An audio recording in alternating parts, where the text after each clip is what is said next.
مسند احمد میں ابو ہریرہ رضی اللہ عنہ سے مروی ہے، رسول اللہ فرماتے ہیں جب کوئی شخص گناہ کرتا ہے پھر اللہ کے سامنے حاضر ہو کر کہتا ہے اے پروردگار مجھ سے گناہ ہو گیا، آپ معاف فرما دیجئے، اللہ تعالیٰ فرماتے ہیں میرے بندے سے گناہ ہو گیا لیکن اس کا ایمان ہے کہ اس کا رب گناہ پر پکڑ بھی کرتا ہے اور اگر چاہے تو معاف بھی فرما دے۔ میں نے اپنے بندے کا گناہ معاف فرمایا،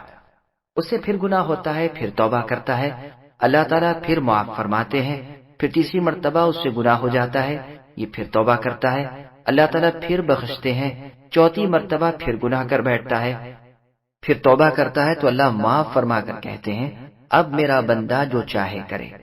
اس حدیث سے یہ ہرگز سمجھا نہ جائے کہ اللہ رب العالمین کو بندے کے گناہ یا گناہ فی نفسی بہت پسند ہوتے ہیں، بلکہ یہاں مقصود بتلانا حدیث میں یہ ہے کہ جس بندے سے جب کوئی گناہ سرزد ہو جائے تو اس کا نبوی طریقہ یہ ہے کہ فی الفور توبہ کرے، استغفار کرے، اپنے مولا و آقا کو منائے، اپنے گناہ کی تلافی، اس کا اعتراف اور اس کی بخشش کا بندوبست رب کے حضور اپنی دعا میں کرے،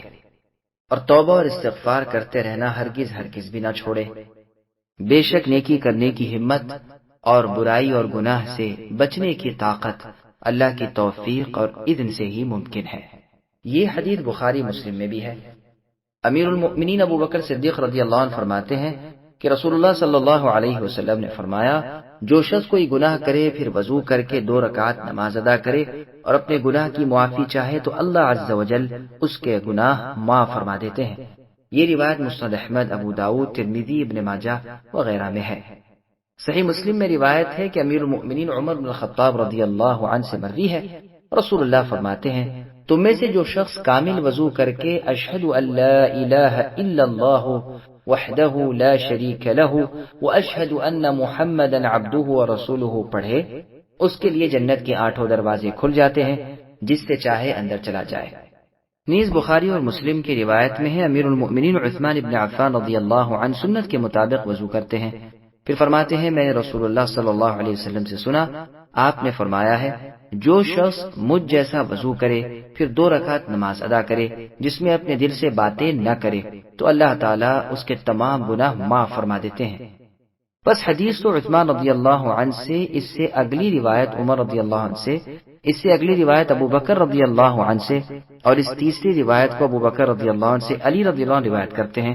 تو الحمدللہ اللہ تعالیٰ کے وسیع مغفرت اور اللہ کی انتہا مہربانی کی خبر سید الاولین والآخرین محمد صلی اللہ علیہ وسلم کی زبانی آپ کے 4 برحق خلفاء کی معرفت ہمیں پہنچی۔ آؤ اس موقع پر ہم گنہگار بھی ہاتھ اٹھائیں اور اپنے مہربان رحیم و کریم مولا اللہ رب العالمین کے سامنے اپنے گناہوں کا اقرار کر کے اللہ سے معافی طلب کریں۔ اے اللہ،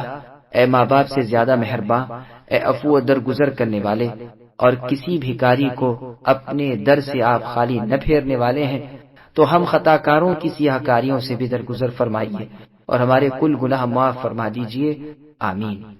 انس بن مالک رضی اللہ عنہ کے بقول